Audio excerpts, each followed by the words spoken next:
그래서 바르트는 1886년 스위스 바젤에서 태어났어요. 독일에서 많이 활동을 했지만 스위스 사람이었고요. 그래서 이 사람은 완전히 그 기독교 신학자 집안에서 태어났습니다. 그래서 뭐 외할아버지, 친할아버지 다 목사 아니면 뭐 신학자였고요. 아버지도 뭐 신학자였고, 그래서 완전 신학자 집안에서 태어났어요.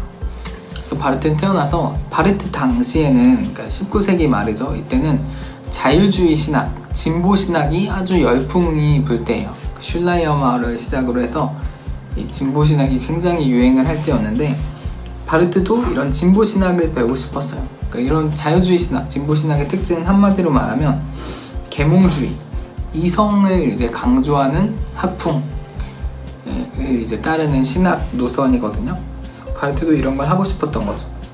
근데 이제 처음에 아버지가 반대하다가 결국에는 바르트를 이제 그런 학교로 보내주는데, 그래서 바르트는 대학에 가서 그러니까 유명한 자유주의 신학자들에게 신학을 배웁니다. 그래서 아돌프 폰 하르낙이라는 사람이랑 비렐름 헤르만이라는 사람에게 이제 각각 한 번씩 배우는데요. 이렇게 신학을 공부하고 바르트가 이제 자펜빌이라는 곳에 목회를 하러 갑니다. 여기가 어떤 도시냐면, 그 원래는 낙농업이 발달한 곳이었어요. 그 시골인데 19세기 말 20세기 초에 급격히 산업화가 이루어진 거예요. 급격히 산업화가 이루어졌어요. 그러면 이제 여기에 어떤 문제가 생겼을까요?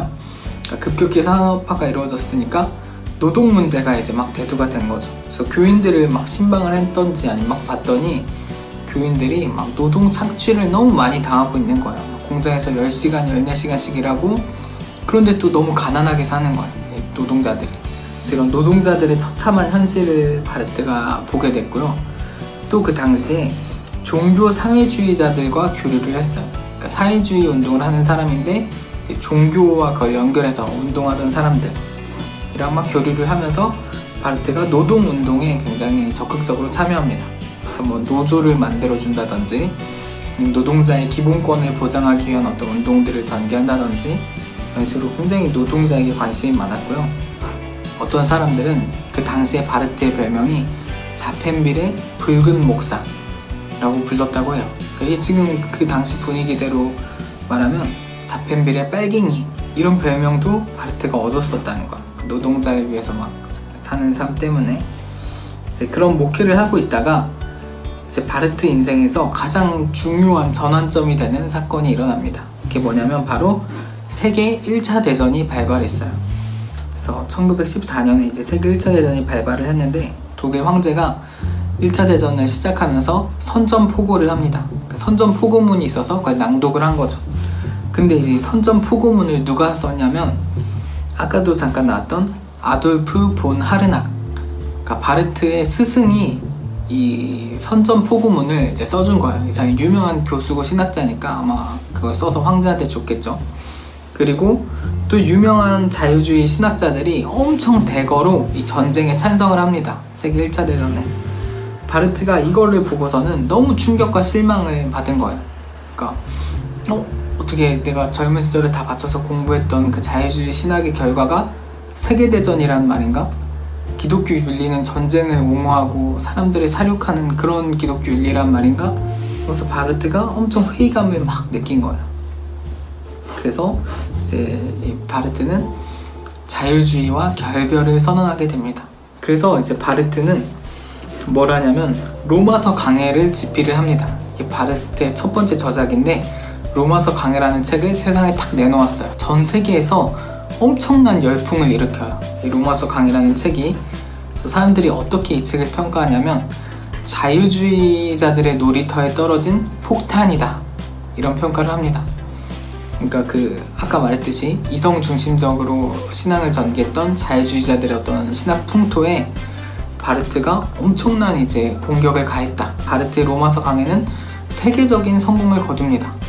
그래서 그냥 시골교회 목사였던 바르트가 엄청 유명해지게 됐어요. 그래서 바르트가 원래 박사 학위도 없었거든요. 그냥 신학 학부 뭐 그냥 적당히 공부하고 목회를 하고 있었는데, 이게 너무 유명해지니까 바르트를 교수로 초빙합니다. 그래서 바르트가 이제 나중에 명예 박사학위도 받고 교수로 활동을 하게 된 거죠. 그래서 이제 바르트가 그 자유주의 신학과 결별하고 나서 시작한 신학 운동이 바로 변증법적 신학 운동입니다. 그래서 이거는 슐라이머로부터 시작된 자유주의 신학을 비판하는 신학이고, 또 신학의 새로운 길을 모색한 어떤 그런 운동이었던 것 같아요. 그러니까 하나의 신학이라기보다는 하나의 운동의 성격을 가졌다고 하더라고요. 잡지에도 참관하고, 같은 이제 생각을 가진 신학자들이 막 모여서 함께 이제 으쌰으쌰해서 이 운동을 전개하는데, 그때 그 동지들이 유명한 사람이 투르나이젠, 루돌프 불트만, 에밀 브루노라는 또 신학자도 함께 했습니다.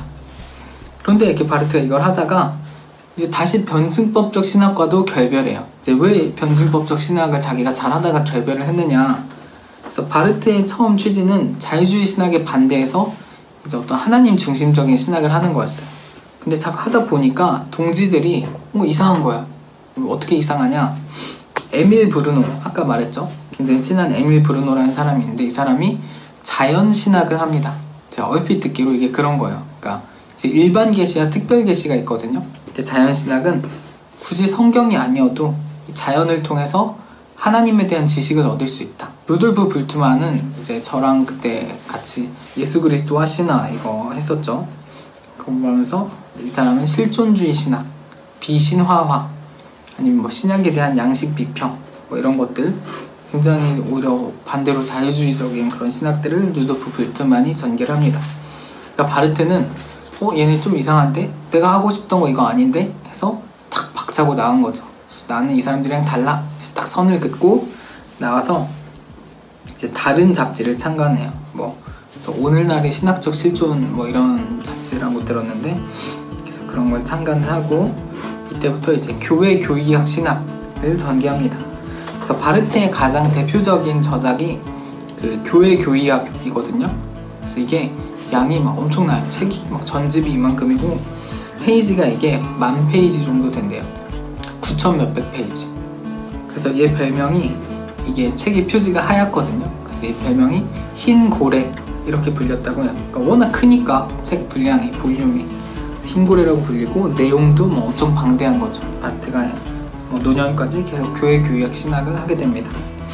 그러면서 한편으로는 또 이 당시가 어떤 시기였냐면 1930년대인데 히틀러가 이제 독일에서 엄청 유행하던 시기예요. 히틀러가 등장을 해서 막 열풍을 일으킨 거죠. 그래서 막 어느 정도였냐면 독일 교회들이 막 히틀러를 막 찬양하는 거예요. 히틀러는 일반 사람이 아니다. 하나님이 보낸 선지자다. 그래서 뭐 독일 그리스도인 연맹 이런 데서는 히틀러를 적극적으로 지지하는 신학을 막 해나갑니다.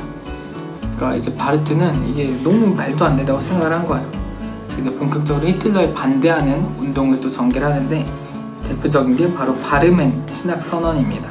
독일의 바르멘이라는 그 작은 도시에서 신학자들이 뭔가 모여서 선언을 한 건데, 이 초안을 바르트가 작성을 했다고 합니다. 이게 1935년의 일인데, 여기 첫 줄이 내용이 이런 거래요.